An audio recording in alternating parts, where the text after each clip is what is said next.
Hello दोस्तों, मैं आपका दोस्त खुर्रम काज़मी। आप सभी लोगों का वेलकम है मेरे इस यूट्यूब चैनल पे। दोस्तों, आज हम लोग बात करेंगे ख़ास तौर से उन इंजीनियर्स के लिए जिन्हीं ने अभी कुछ अर्सा पहले रेफ्रिजरेशन, एयर कंडीशनिंग का काम करना शुरू किया है। बहुत से एक्सपर्ट भी हैं हमारी मार्केट में, 10 साल, 20 साल, 30 साल, 40 साल से काम कर रहे हैं। तो उनके लिए वीडियो नहीं है, ख़ास तौर से उन लोगों के लिए है जिन्हीं ने भी कुछ वक्त पहले काम शुरू किया है और अंडरस्टैंड करके समझ के इस वर्क को करना चाहते हैं। तो यहाँ पे एक रेफ्रिजरेशन सिस्टम है। यही सिस्टम दोस्तों जितनी भी रेफ्रिजरेशन की लाइंस है, चाहे वो डीप फ्रीज़र हो, चाहे वो वाटर कूलर हो, चाहे एयर कंडीशनर हो, आइस कैंडी हो, रेफ्रिजरेटर हो, छोटा-बड़ा, सब में ये सिस्टम वर्क करता है। तो हम लोग थोड़ा-सा इसको रुक के इत्मीनान से अंडरस्टैंड करेंगे। 3-4 एपिसोड्स में हम लोग ये आगे भी बात करेंगे, क्योंकि एक एक ही एपिसोड में अगर हम बताना चाहेंगे, तो वीडियो बहुत बड़ा हो जाएगा। तो चलिए स्टार्ट करते हैं। यहाँ पे एक रेफ्रिजरेशन सिस्टम है, कंप्रेसर है, कंप्रेसर का डिस्चार्ज से कनेक्टेड कंडेंसिंग यूनिट है, कंडेंसर है, जिसमें रेफ्रिजरेंट का हाई प्रेशर और हाई टेम्परेचर की गैस कंडेंस होती है, मतलब उसकी गर्मी निकलती है, तो इसके एंड तक पहुँचते-पहुँचते 100% लिक्विड में बदल जाती है। ये लिक्विड ड्रायर से क्लीन होकर, ड्रायर में 2 कंपोनेंट हैं, एक जाली है और एक डिसिकेंट है, मतलब सोखने वाली वस्तु है। सिलिका जेल हो सकता है, एक्टिवेटेड एल्यूमिना हो सकता है। लेटेस्ट ड्रायर में एक्टिवेटेड एल्यूमिना आता है। उसके बाद कैपिलरी है, एक महीन पाइप है जो 2 चीज़ें कंट्रोल करता है। एक तो कितनी क्वांटिटी फ्रीज़र में भेजना है ताकि एंड तक पहुँचते-पहुँचते रेफ्रिजरेंट उबल जाए। पहली चीज़। दूसरा, जो यहाँ हाई प्रेशर है उसको ड्रॉप करना है ताकि लो प्रेशर पे आके रेफ्रिजरेंट लिक्विड की हालत में है, उबल सके। जितने भी रेफ्रिजरेंट्स हैं दोस्तों, ये सब माइनस में उबलने वाले हैं। तो एक बार इस सिस्टम को वर्किंग में करके देखते हैं। कंप्रेसर जब स्टार्ट होता है तो उसका पिस्टन कंप्रेशन करता है। एसी है तो रोटर होगा। तो क्या कंप्रेस करता है? जो भी गैस की शक्ल में रेफ्रिजरेंट रिटर्न होके इसके पास इवेपोरेटर से आता है। इवेपोरेटर से आ रहा है मतलब वहां रखे सामान की गर्मी खींच चुका है। अब इस गर्मी को निकालने के लिए ये प्रेशर के साथ उसको दबाता है और गर्मी निकलने के लिए कंडेंसिंग यूनिट में भेज देता है।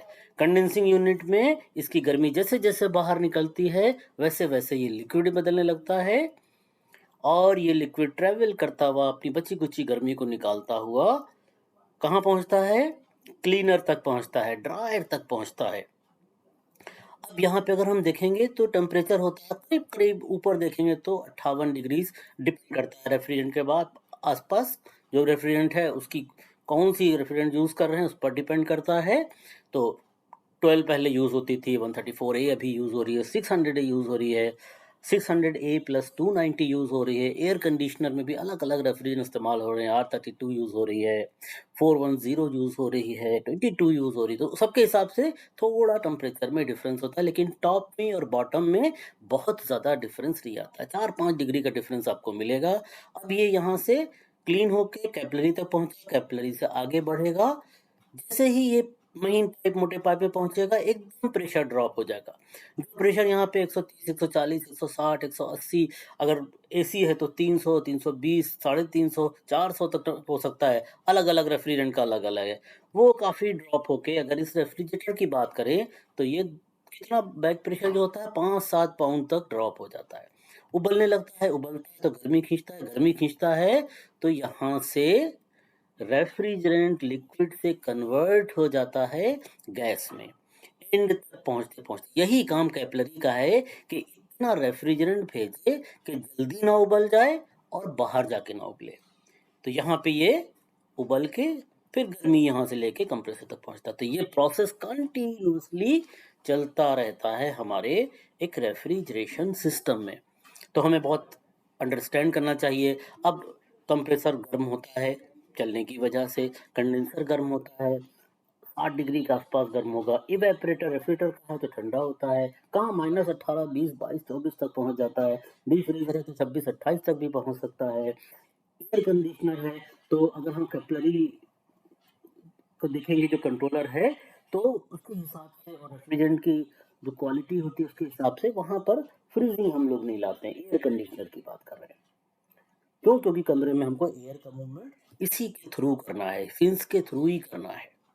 अगर हम यहाँ पे फ्रीजिंग करने लगेंगे तो कुछ देर में एयर का मूवमेंट स्लो डाउन हो जाएगा। फ्रॉस्ट फ्री में सेम होता है, इसलिए फ्रॉस्ट फ्री को हर 8, 10, 12 घंटे में डिफ्रॉस्ट करना होता है। तो यहाँ पे आप डिटेल यहाँ लिखी है, बहुत चीज़ें हम नहीं पढ़ेंगे, आप खुद देख लीजिए क्योंकि वीडियो को बहुत लंबा नहीं खींचना चाह रहे हैं। नेक्स्ट हम लोग देखेंगे एक रेफ्रिजरेटर जो ओवरचार्ज है, सेम कंडीशन में चल रहा है, लेकिन हमारी किसी गलती की वजह से जो रेफ्रिजरेंट की क्वांटिटी होना चाहिए वो चार्ज नॉर्मल से ज़्यादा हो गया है। तो क्या होने वाला है? कंप्रेसर रन कर रहा है, देखते हैं क्या होता है। बैक प्रेशर बढ़ गया, हेड प्रेशर भी बढ़ गया, कंडेंसर की गर्मी थोड़ी ज़्यादा हो जाएगी, लेकिन मेजर जो दिखेगा रेफ्रिजरेंट बाहर आके बॉयल होगा। तो आपको रिटर्न लाइन पे, सक्शन लाइन पे इस दिख रही है, 100% श्योरिटी है कि मेरा सिस्टम ओवरचार्ज है। अच्छा, ओवरचार्ज है, कूलिंग करने वाली गैस है तो बढ़िया कूलिंग होगी? नहीं, जैसे ही ओवरचार्ज होगा बैक प्रेशर बढ़ जाएगा। जो हमको 2, 4, 5, 6, 7 ऐसे दिख रहा था वो भी 10, 15, 18, 20 दिखने लगेगा। जब बैक प्रेशर बढ़ जाएगा मतलब इसको उबलने में परेशानी होगी, क्योंकि इसको डिज़ाइन ऐसा किया गया है कि ये 4 ही 5 पाउंड प्रेशर पर उबले। उबलने में परेशानी होगी तो ये कूलिंग रिड्यूस हो जाएगी। तो ऐसा नहीं है कि हमारी गैस जो है वो कूलिंग करने वाली है तो जितना दिल चाहे उसमें भर दें। एक फिक्स क्वांटिटी, 33 ग्राम तो 33 ग्राम, 35 ग्राम तो 35 ग्राम। पहले के रेफ्रिजरेटर से R12 जिसमें चार्ज होती थी तो 90 ग्राम, 95 ग्राम, 100 ग्राम, 120 ग्राम, 130 ग्राम, डिपेंड करता है क्या साइज़ है रेफ्रिजरेटर का। तो ओवरचार्ज होगी, हमेशा कंप्रेसर पे लोड बढ़ेगा, वॉटेज बढ़ेंगे, एम्पियर बढ़ेंगे, कंप्रेसर की ट्रिपिंग बढ़ेगी और एंड रिजल्ट क्या होगा? कूलिंग कम हो जाएगी। तो ओवरचार्ज मशीन होगी तो ये स्थिति होने वाली है। नेक्स्ट हम लोग देखेंगे कि अगर अंडर चार्ज है, अंडर चार्ज है तो क्या माल फंक्शन आएगा? ये मशीन मेरी स्टार्ट हुई, जितने पोर्शन में हीटिंग होगी वो जो रिक्वायरमेंट थी उसके हिसाब से होगी, लेकिन एकदम से हीटिंग जो है वो कंडेंसर की रिड्यूस होना शुरू हो जाएगी और आखिरी के पाइप तक डिपेंड करता है कितनी रेफ्रिजरेंट लीक कर गई है। ड्रायर तक पहुंचते पहुंचते ये बिल्कुल रूम टेम्परेचर पे आ जाएंगे। कई बार कैपिलरी थोड़ी ठंडी हो जाएगी, यहाँ पे आपको दिख रहा होगा कैपिलरी थोड़ी चिलनेस आ जाएगी, कई बार आइस भी आ सकती है। लेकिन मेजरली क्या देखेंगे कि जो शुरू में कूलिंग है ये इतनी कूलिंग है, बहुत से लोग क्या करते हैं पानी में जैसा हाथ भिगो के चिपकाते हैं तो हाथ चिपक जाएगा, -12 डिग्री के नीचे हाथ चिपक जाता है, पर वो सब करना नहीं चाहिए। थर्मामीटर आपके पास होता है, थर्मामीटर का ही इस्तेमाल कीजिए। क्या दिखेगा कि एकदम से आइस का फॉर्मेशन खत्म हो गया पाइप के ऊपर और ये प्लेन हो गए पाइप्स। तो जितनी क्वांटिटी में गैस कम होगी ये पीछे की तरफ खिसकता जाएगा।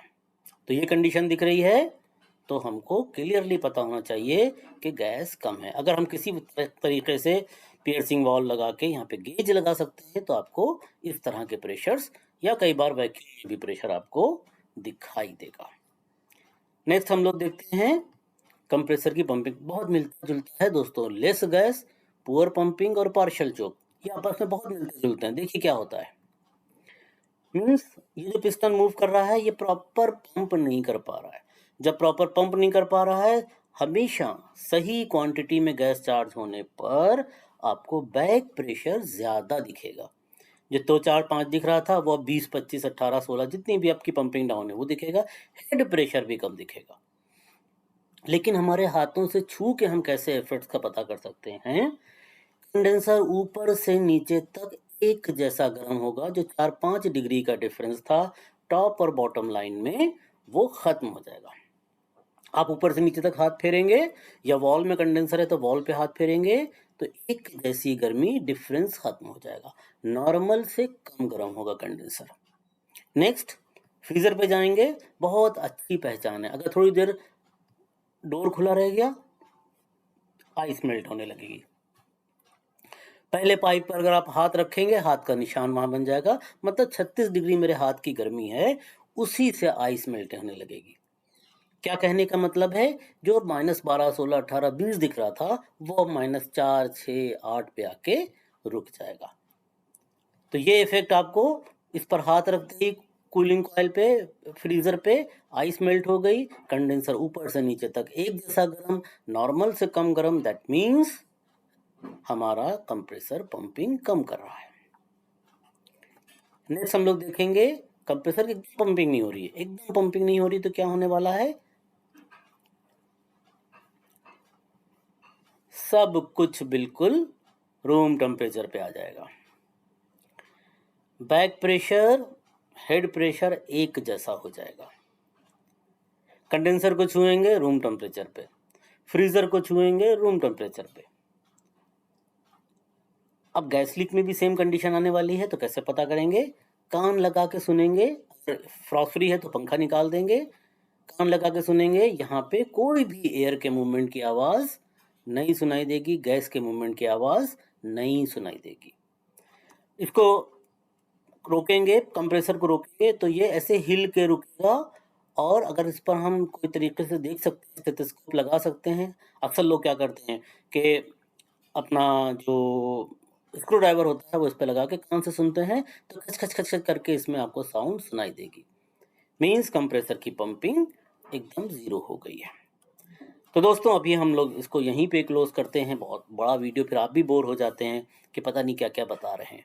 नेक्स्ट सेशन में हम लोग इसके आगे की प्रॉब्लम्स को अंडरस्टैंड करेंगे। तो good night and thank you दोस्तों।